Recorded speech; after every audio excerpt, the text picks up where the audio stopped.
You've got ideas, you've got ambition, you've got no time, or so you think. I'm Marissa Lonick, and I help busy moms with big dreams and no time. Join me each week as I dive into time management strategies, goal setting and achieving framework, and inspiring guests who are juggling mom life, work life, fill in the blank life.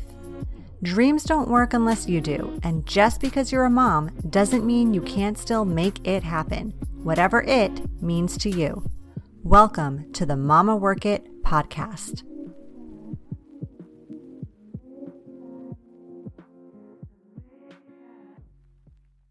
Hello, and welcome, mama friends, to another episode of the Mama Work It podcast.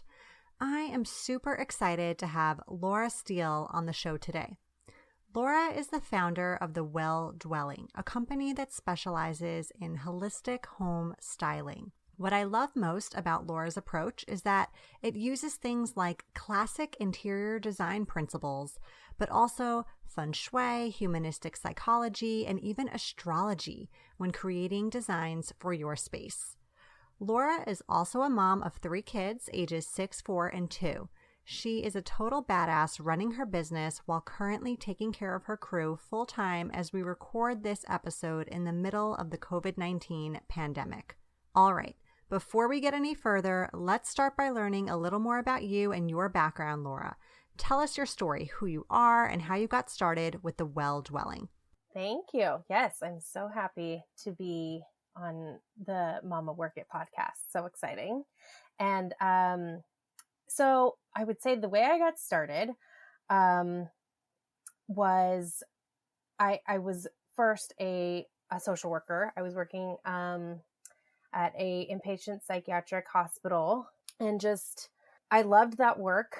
Although it's high burnout, and I knew that, but and motherhood is high burnout. So for me, the combination was not working well. It was irregular hours, and my husband has a pretty busy job too. So we were just trying to balance it all, and it made the most sense for me to leave that job and stay home. And because I really value having some kind of a creative project or something, I knew I wanted to continue to work and do something. I decided to pursue interior design, which was something that I had always been interested in doing prior to going into social work. So I just started doing stuff, in my own house and posted stuff on Instagram. Friends reached out to do their nurseries, to help with their playrooms, just adding different things to their home. And it just kind of took off from there. Then people from the community were reaching out to me who I didn't know. And we're just kind of going along and figuring things out as we go. So my goal has been to find a way to combine, the psychology of our spaces, how we feel in our spaces, how we connect in our spaces. And that brings like this design psychology in with my own flair of astrology. I love astrology. And then that led me down to, Feng Shui and figuring out kind of the basics of that. And I'm still learning so much. That's a whole other thing to unpack. And it's really interesting, all the different threads that we find that kind of pull those things together. And then, and motherhood, our homes are just the backdrop to motherhood, and our kids, it all is interconnected. And so it's not a perfect science whatsoever, but it is fun. And it's kind of a puzzle for every family that I work with. Great. Thank you. So I love seeing your Instagram stories and posts about your own home projects, and I'm always in awe of how cool yet functional you make your space look. Can you give us some tips on how to maintain a cool space with kids? Yeah. So that's a really big part of what I'm after. So prior to becoming a social worker, my undergrad was child development. So primarily I wanted a space where my kids feel comfortable, so designing spaces for kids, that's kid-centered. This is their home too.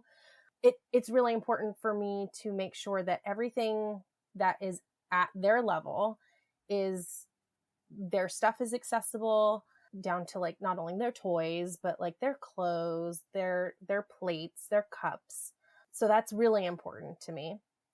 And then I think kind of what you're talking about too is the finishes of everything, right? The durability, which does get tricky because I feel like on the one hand, we want to be sustainable. We want to have good quality that's going to last us. Like, you know, it's become less common that we have family heirloom pieces that are going to stand the test of time. But that doesn't mean that we can only have IKEA quality stuff. Although I love IKEA, I do have plenty of IKEA in my house because it serves a purpose, and I do like the style of a lot of their stuff. So I'll say two things. I love the washable rugs. There's quite a few now on the market, but Ruggable is one that a lot of people are familiar with. So I do have a lot of very easy to maintain fabrics, especially rugs. And when I've looked for furniture, luckily the furniture that we had already, like our sofa had, you know, totally removable cushions that I could just throw in the wash, and pillows that I can unzip and wash. Otherwise, you know, I've had a few incidences where my kids have drawn on things, and I've luckily been able to get almost everything out. So my biggest splurge was our dining table, which is solid wood. And I said I wanted a solid wood that way in case anything happens, we could just sand it down and restain it and seal it when they're a little bit older, when we're done getting all the dings and scrapes and all that. But it is kind of like that hand scraped wood. So then it's like, it's okay if it gets a little bit dinged up. You don't even really notice it. But back to, you know, making sure everything is accessible. I think that's another really important part, because they know that the things that they can access easily, they're also going to be less prone to damaging and less prone to accidents, because they're not climbing up on things that they're not supposed to, right? They're easily accessed. So other things that they can't access, they know to ask for help and not, hopefully not have too many accidents. But definitely. So I also really admire the fact of how you consider that a lot of moms don't want to buy expensive things at this time in their lives to decorate their homes, whether that be by choice or not by choice, just because of budgetary concerns. But, you know, they know that their kids are potentially going to stain it or, you know, ruin it. Tell us about where you shop and how to get the best deals. So my go-tos really are some of the big box stores like Target. I love World Market. I've found a lot of really great things at, you know, TJ Maxx and Ross, because I don't want to spend a ton of money, Home Goods. And the other thing I will say that I've kind of gotten into more recently is thrifting. So even Facebook Marketplace, because I don't always want to spend brand new. It's just not as sustainable. And it kind of makes me a little bit like stressed when I start thinking of all the things that I might buy new and thinking of as disposable. I'd rather give something a second life or a third life or whatever that can be used in my home. And I won't feel so bad if it gets destroyed because it's already been through another family. So I think that's a really great way, especially if people are handy and might be able to repaint something or restain something. It really can make a big difference and go a long way. And I think it makes a more personal touch to your home. I think it adds a little bit something to your home story. So that's kind of special too. So let's talk a little bit about thrifting. What is your advice when it comes to buying things secondhand? Should you be looking for exact pieces? Should you be looking at things where you can see the vision, maybe 1 or 2 or 3 steps down the line, and doing some work on those pieces? What's your advice? Yeah. Okay. So that's a good question. I think when you are thrifting, it is important to have a flexible mindset, like where you can look at it and say like, oh, I don't like those knobs, but like knobs are super easy to switch out. Depending on how big the piece is, I might consider painting, although I don't have a ton of time to commit to like painting a bunch of big pieces. I have, but I'm realistic about how long it's going to take. And if it's going to be like the perfect thing, then absolutely, I will consider painting it or refinishing it, but it has to be like an amazing piece to really invest my time into doing that. Otherwise I just like, say that's good enough and go with it. Yeah. And speaking of that, I have definitely repainted pieces in the past, whether that be my own or ones that I've purchased secondhand. And I'm wondering, is there a proper way to do this? Because me personally, I've just like slapped a couple coats of paint on it and maybe changed out the knobs and called it a day. I think that's the beauty of like, motherhood with young kids is it doesn't really matter, spray paint has been the best, but there are so many different kinds of paint. I mean, you can paint fabric. So, I think you might have done that, right? I did. I did paint my dining room chairs, and it was a really long and hard job. Yeah. So yeah, that's one of those things is you kind of live and learn. You realize, how much time a project is going to take, and then figure out if you'd ever do that again. Yeah, and in that case, I probably would not. Okay, changing topics a little bit. Yes. I always like to say when your space is in order, your head is too. Like when my home is organized or decorated in a way I love, it just evokes happiness in me. Can you talk to us a little more about the psychology behind having a good home space or even work from home space now that many of us are working remotely? That is something that is what initially drew me to interior design. So I am and I'm not naturally an organized person. I appreciate organization naturally. And I remember when I was a kid, I want to say like middle school, when my room was a mess, I was scattered. I was just like, I can't focus. I can't do this. And then I would clean it and it was like, this feels so much better. I can actually be calm. Or I would move my furniture around. So I don't know that there's any real research about design psychology. I should definitely look into that because I would love to know what has been done to understand this better. But I think it's this intuitive idea that, like you said, when we see our space around us reflecting organization and tidiness and something beautiful, we can't help but feel a little bit more grounded and centered and calm because we know where everything is. But I think our homes and our spaces, our environments that we spend the most time in are reflections of ourselves. And so it's a reciprocal relationship. So when you're feeling scattered, it presents itself in your environment as something that needs to be addressed.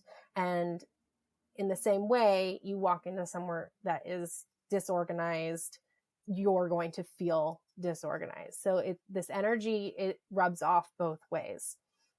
And in the same way, colors are definitely something that have an impact on our psychology and our moods. That's something that's been very well researched. So we know that colors and spaces that are infused with like nature and natural elements tend to make us feel better and when they're balanced. And I will say that's where the astrology piece comes in, because whatever your natural makeup is will also kind of dictate, and that is part of Feng Shui as well. Everyone kind of has a more dominant element in their makeup that kind of influences how your space feels good and how it feels best. So there's really no right or wrong way, which is kind of the deviation from interior design, where it's like sometimes it feels like there's a right way to do it, but it's really like what feels good for you, and being true to like where you are in the moment, because it can change too. So that's so interesting to me. So when you sign up to work with a client, do you give them a questionnaire asking for their zodiac sign and their favorite colors and kind of get to know them on that level? Yeah, definitely. And looking around at what they already have, because like I said, it's more about the balance of the colors and elements to make sure that if there is an imbalance, like what are we trying to do there? What's going on? And also what they are telling me is working or not working for them. I mean, just personally, I was reflecting on this myself and was thinking, okay, I'm wanting to do some projects in my house that add a little bit more character. So we bought our house from the original owners. They took very good care of all the original 1960s details. And there's, to that point, there's just not a lot of details. There's not a lot of character. And so I would like to add character to our house. And then I was thinking, what do I think about that? And what is that reflecting about me? Well, as a recovering people pleaser, I have, and also as a mom, because I think a lot of us fall into this where we kind of fade into the background and lose a little bit of our own identity. Like, as I'm going into this new year, I'm thinking, what am I going to infuse? What kind of character am I infusing into my home? I'm thinking also, what character am I infusing back into myself? Because, you know, my youngest is 2. We're kind of out of the woods, so to speak, with, like, wake ups and, breastfeeding and all that, where you kind of meld into motherhood and it's very enmeshed. I'm going into this, more me, self-identified, independent person who also has kids, but not so enmeshed in those little baby years. So I think in that way, if that makes sense, like the character of your house. And I just kind of realized that the other day and was like, wow, there's another parallel. Like there's parallels all over the place. Yeah. So that's, I can't remember if that was answering the question, but so. Yeah, no, I mean, definitely. So I want to kind of ask about color a little bit more. I'm someone who doesn't wear a lot of color, and I've noticed that that is also reflected in my home. And I don't necessarily want it to be that way. It's just that that's kind of what I gravitate toward. So there's a couple things I'm thinking. Well, I think in modern society and for modern moms, we are consuming so much. We are taking in so much information, so much stimulus, sounds, smells,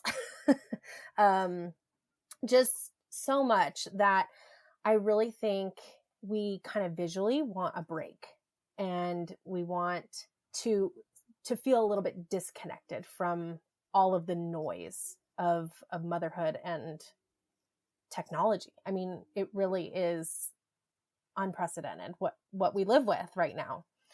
And then the other thing that I know I have felt was that whole fading into the background. And I've had a few friends and people I've worked with that are like, help me, I don't know what to put on the walls.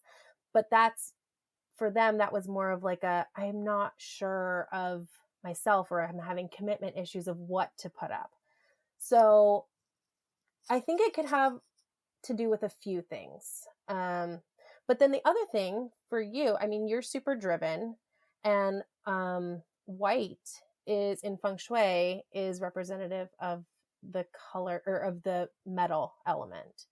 And so it's very like it metal is, I mean, as you would imagine, it's the opposite from fire. So that's on the other end of the spectrum.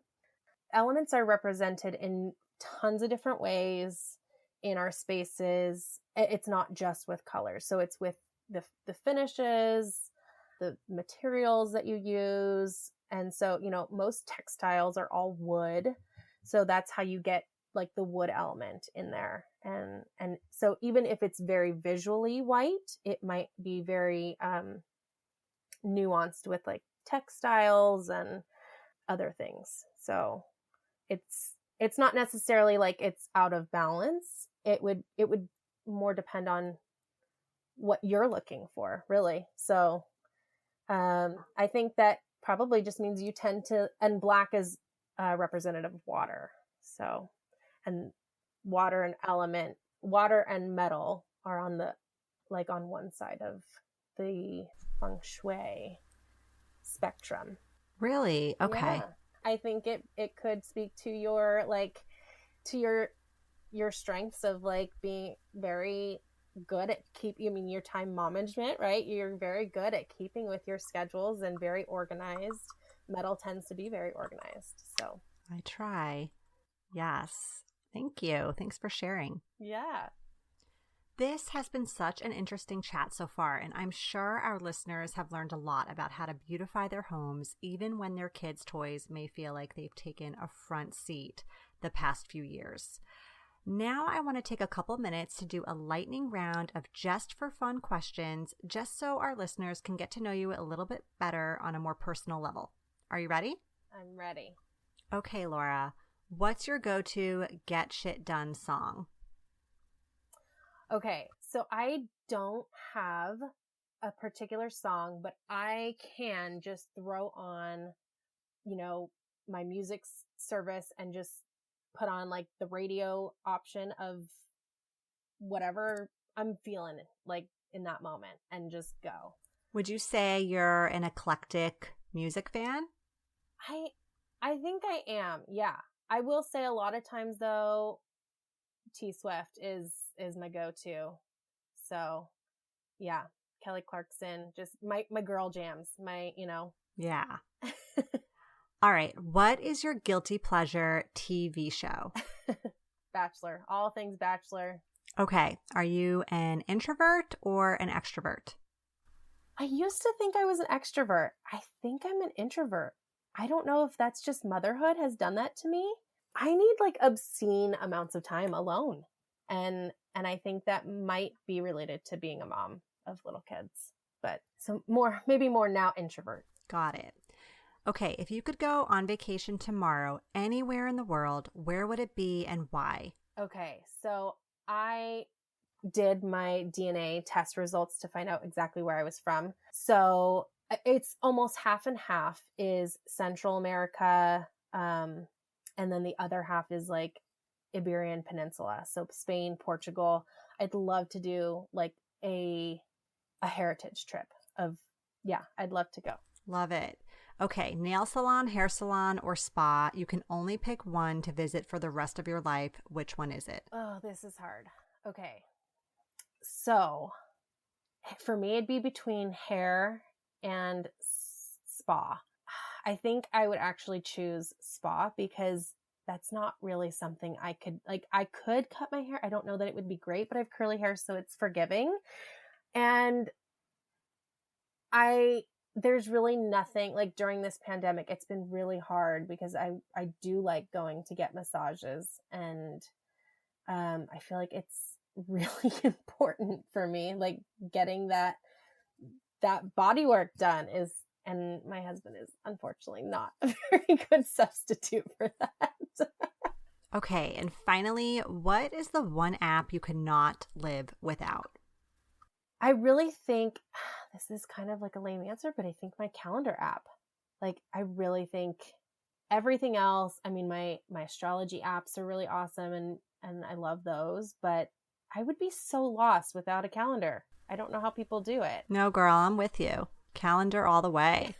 I wish it was something way more interesting, but I mean, especially with, Zoom school, I've got like 15 reminders for various Zoom links and all that. Well, Laura, it has been so fun having you on the show today. Before we wrap up, why don't you go ahead and tell our listeners where they can find you? Yes, thank you. I'm probably most active on Instagram, and I also have a Facebook page. I'm going to be starting a blog this year. So you can find that at my website, which is thewelldwelling.com. There's already kind of a skeleton link there, but you can sign up for the mailing list so that when I get those posts up, you won't miss any of them. Yes. Well, we will definitely have to check that out. And tell us the handle on Instagram. So on Instagram, it's the.well.dwelling. Great. Well, thank you so much again, Laura, for being a guest on the Mama Work It podcast and for telling our listeners all about holistic home styling. Thank you. So happy to be here. You've been listening to the Mama Work It podcast. I hope you've enjoyed this episode and would love if you could take a quick minute to leave me a review on whichever platform you're listening from, and maybe even send a note to a fellow mama friend recommending it. Reviews and recs help this podcast grow and reach more like-minded, awesome moms. And if you haven't subscribed yet, don't forget to click that button so we can stay in touch, girl. By the way, if you haven't checked out the Mama Work It website, please do. There are lots of free resources and great articles there that can help you with the juggle of work life, mom life, wife life, fill in the blank life. So head on over. Thanks again for being part of the tribe. I'll see you soon, but in the meantime, keep on working it, mama.